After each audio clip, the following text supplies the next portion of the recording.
Real quick, before we get into the show, I wanted to share a new service called Getita that Ken and I have been using that has made us over $10,000 in Amazon reimbursements. The service requires no monthly subscription, and Getita collects a small percentage of the money they recover for you. It takes less than 5 minutes to set up and works on all Amazon marketplaces.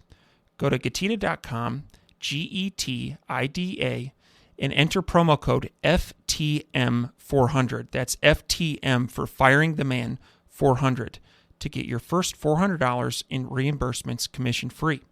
How much money does Amazon owe you? Welcome everyone to the Firing the Man podcast, a show for anyone who wants to be their own boss. If you sit in a cubicle every day and know you are capable of more, then join us. This show will help you build a business and grow your passive income streams in just a few short hours per day. And now your hosts, serial entrepreneurs David Schomer and Ken Wilson. Welcome, everyone, to the Firing the Man podcast. On today's episode, we have the honor to interview Tina Barr. Tina is a digital marketer who specializes in helping online entrepreneurs set up and grow product-based Shopify stores. Tina has been in the advertising business for 15 years. Before becoming an e-commerce merchant herself, Tina managed marketing campaigns at major advertising and tech firms in San Francisco. Now Tina takes her marketing skills honed on big budget advertising campaigns for Fortune 500 companies to help Shopify store owners succeed in the booming world of entrepreneurial e-commerce. Welcome to the show, Tina. I'm really excited to be here. Yes, absolutely. Same. Can you please share a little bit with our listeners about your background and path into becoming a digital marketing expert? Sure. So I'll start with where I am now, and then I'll go backwards a little bit. So I'm actually an e-commerce coach. I work one-on-one and in group settings with mostly entrepreneurs that are looking to get started in e-commerce, but also some that have been doing it for a while and just have plateaued and aren't sure how to get to the next level. So they feel like there's something missing. And what I bring to the table with that is I've worked, like you said in the intro, in advertising agencies. So traditional advertising. And then later in my career, I worked at retail marketing companies and tech companies in the Bay Area. So I got exposed to everything from big ad budgets, consumer insight, and just how companies work. And now I've been able to take those insights and apply them to smaller businesses. So I think it's a really unique way of putting my past skills together with something that most of my clients have never been exposed to because their backgrounds are so different from mine. No, that's definitely interesting and definitely have some good insights from having all that experience in the marketing and advertising space. So cool. I'm excited to get going. First question I've got, should e-commerce sellers use Shopify? If so, how can Shopify help an entrepreneur scale their business? Yeah, sure. So when I explain Shopify to people, it's really about using the right tool for the job, right? So if you're going to do e-commerce and sell products, then Shopify is the best in class. That's what it's been built to do. A lot of people ask me, well, why shouldn't I use WordPress or WooCommerce? Well, that's great if you want to do an informational business and selling products is secondary. But most people I work with really want to sell products. So just use the right tool. Shopify is constantly innovating. One of the things that's really cool about them is they have sort of the basic package. So you have everything that you need to sell a product, but then they have their app store. And that's where you can layer on all kinds of different functionality, but it's plug and play. So you can customize your store to whatever you need it to be without hiring coders or getting really deep into the tech. So that's why I'm a big fan of Shopify. Yeah, absolutely. And if someone who's listening now, maybe they have a product idea, maybe they launched a product on Etsy or Amazon or Walmart, but they don't have their own website. And so what are kind of like steps 1, 2, and 3 to get them, you recommended Shopify as the best tool in class. So what are the first 3 steps they can do to get their own store online? Yeah, sure. So I would say if you're already selling on a marketplace, that's great because you have proof of concept. And that's always where I tell everyone to start is you need to get at least 5 to 10 sales from a stranger, like not your mom, not your best friend. I like that.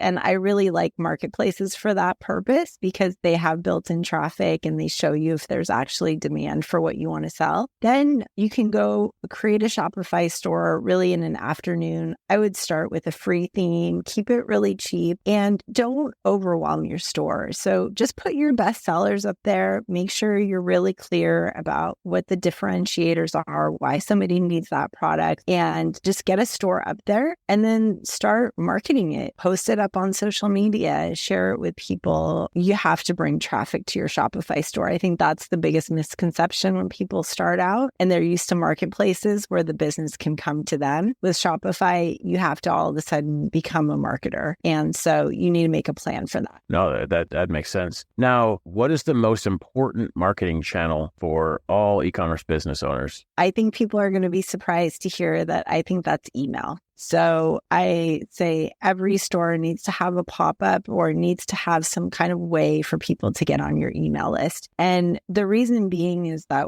social media, there's so many new social media platforms coming up all the time. And it's so hard to get reach in this day and age since the iOS changes and the algorithm changes. So social media is an important piece, but it's just never going to bring you enough traffic. The next one would be ads, but ads are super expensive. And again, when you're starting out, you usually don't have the skills or the knowledge to be really successful with ads. So email is a really cheap, simple way to communicate with people who are interested in your product. And what could be better than actually getting in their inbox? Like that's as close as you can get to meeting somebody face to face. Like our inboxes are actually a really personal space. So you're right next to messages from, their kid's school or from their neighbor, from whatever's going on in their life. So using email is really important. And the other thing is email is proven to have one of the highest conversion rates of all the marketing channels. Yeah, I definitely agree with you. And I don't remember the statistic off the top of my head, so don't quote me, but I think it's like 40% of all e-commerce business comes through email marketing still in 23. And so it's pretty amazing. And the funny thing I hear all the time from people, we were actually talking about this before we got on, like what are the patterns that I see? One of the patterns I hear over and over again is, oh, I couldn't dare send an email. I don't want to bother them. And it's like, well, you need to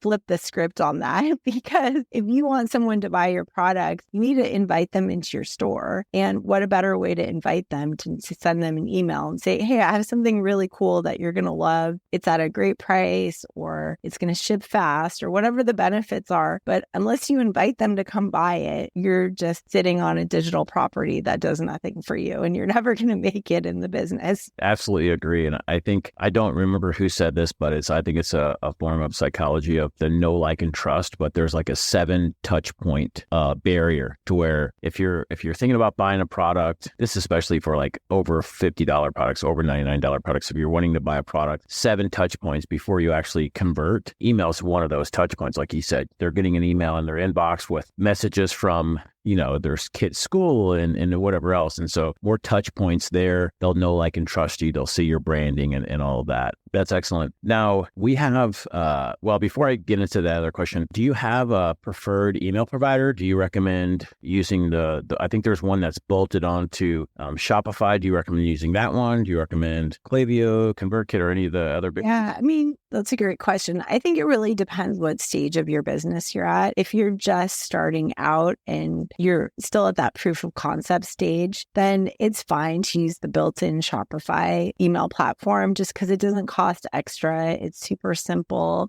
It's a great way to get started. But as soon as you start getting some traction and you decided that you're going to be serious about your business, again, Clavio is the tool to use. And what I think is so amazing about Clavio is Clavio gives you not just the data, but also the segmentation and the complexity that used to be only available to really like Fortune 500 companies, right? Like for that tech stack, you would have to pay a lot of money, and that they've managed to make that accessible for, most stores. You're going to be like $50 a month, $60 a month, that you get access to that level of sophistication is really astounding to me. Yeah, I like that, where it was kind of like what you had mentioned, proof of concept. I want, 10 people other than your mother to buy the product. And then, if you're at that stage, using the free tool, keep the budget, simple. And then as you're graduating to, proof of concepts working, you get 50 people that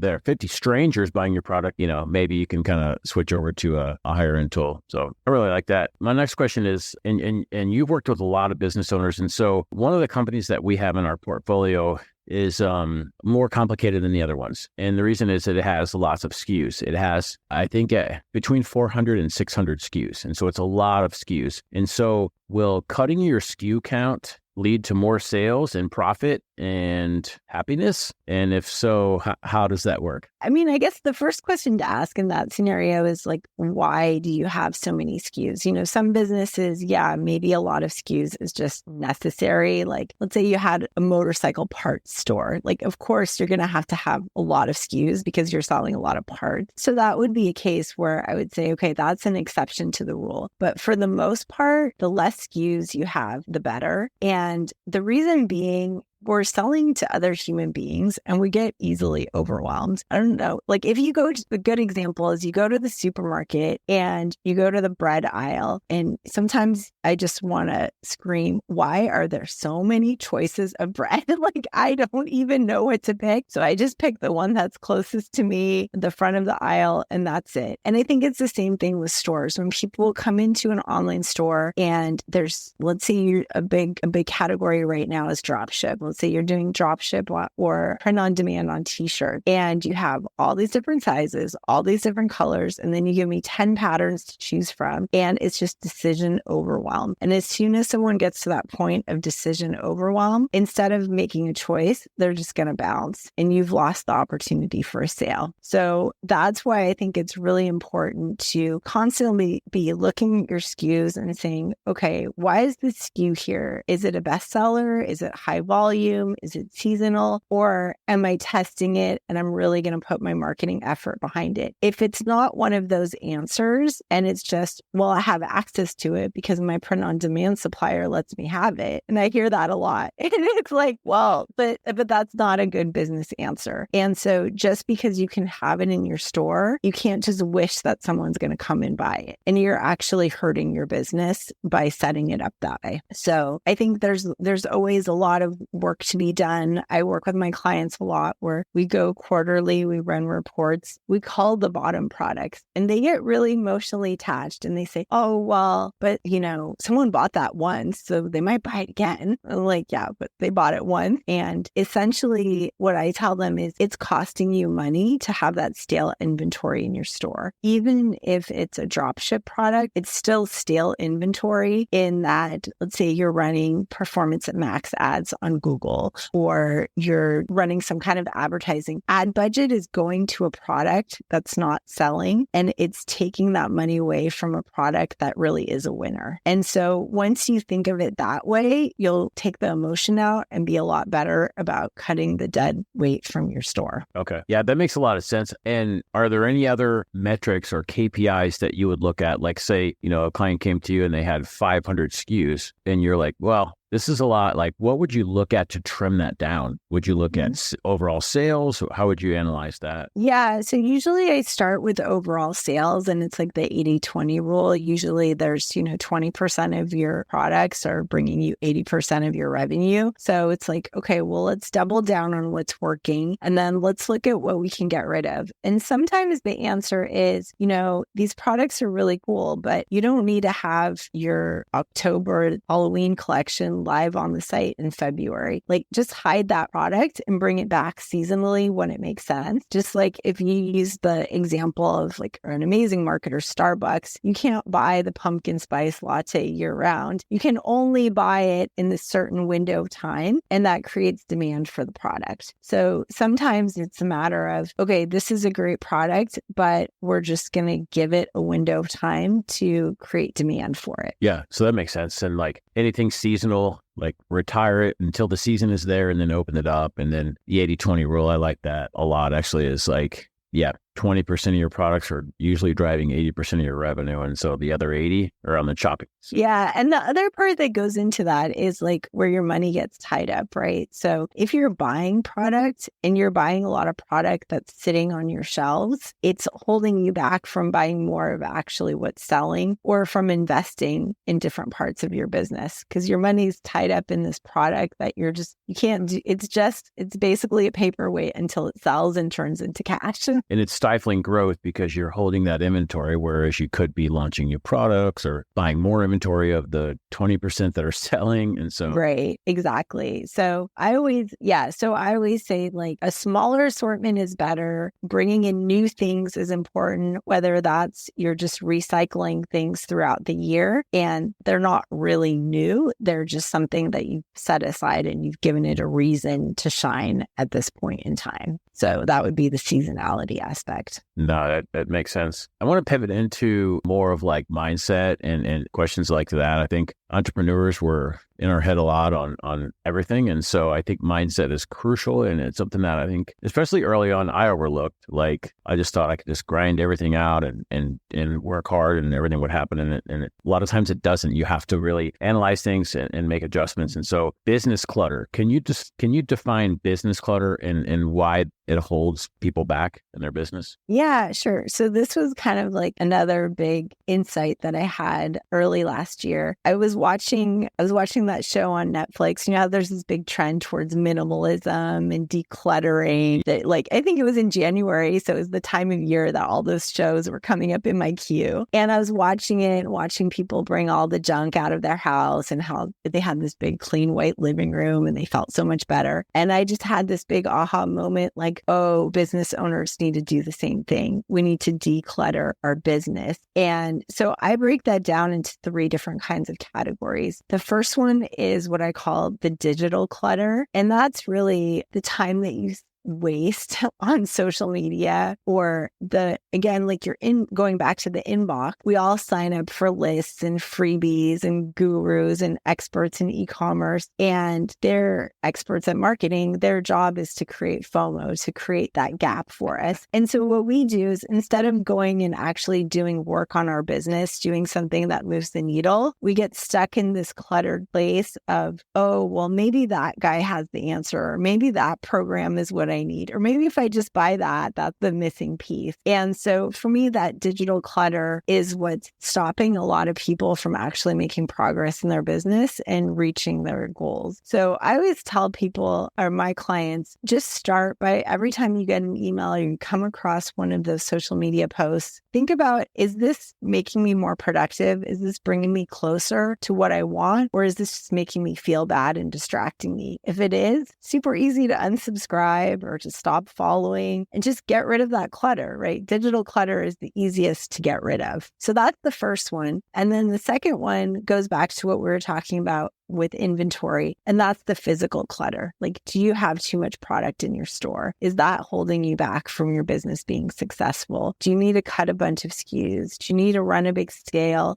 and just get rid of that stuff that's collecting dust on the shelf? And so that's also a really easy solution, but it's a nice framework for how to think about it. Okay. And then the last one I have is the mental clutter. And that's really what you were getting at, which is the mindset. And that's the part where I hear all the time, well, I'm just not good at this, or, I'm not cut out for it, or my spouse or my friend or this person told me I should do this or I should do that. And it's like, well, why are you giving yourself advisors who know nothing about business? You need to surround yourself with people who've been there, who know what they're doing. Listen to podcasts like this one, where you can get a real perspective of what it takes. And I think that part, when you address the mindset and realize that nobody knows how to do this, this is such a new industry. There's no textbook solution. This isn't accounting. This isn't, maybe engineering. It isn't an industry where there's sort of a set way of doing it. We're all just making it up as we go along. So that part's really important, is realizing that you shouldn't be self-critical. You just need to be thoughtful about what choices you're making. Those were like 3 really big things that I want to go back and like just highlight a little bit. So for the listeners, this is real talk. This is real stuff. So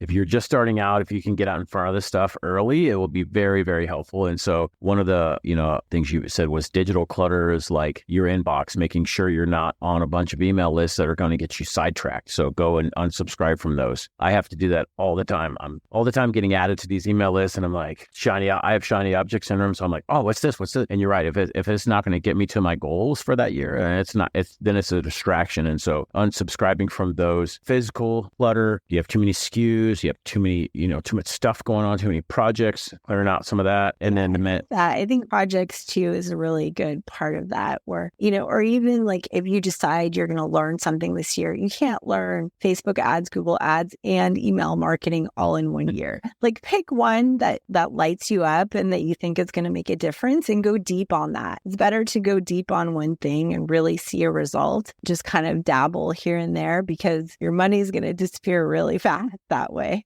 Totally agree. Pick one that's going to get you the furthest, and then just go deep on that and become an expert. And then the last one you had mentioned was mental clarity. And you had said something that was very impactful to me early on is don't listen to family and friends who are not in the trenches in whatever you're in. If you're in e-commerce, your cousin Sally, who is maybe, an accountant, and she's like, oh, you can't do this. You can't, don't listen to someone that is not in the trenches and does not know what you're doing, because they're likely going to give you some bad advice. And if there's negativity in your life, you also have to remove that. Like, now, sometimes that's tough. If it's friends or family members, maybe even, you can't remove them from your life, but maybe limit your discussions about your business or something like that, so they're not constantly pouring on you. And so it takes its toll, but that, what you had mentioned was crucial. Yeah, I think it's about setting boundaries, because I get a lot of my clients who'll tell me like, oh, I get told, oh, are you still doing that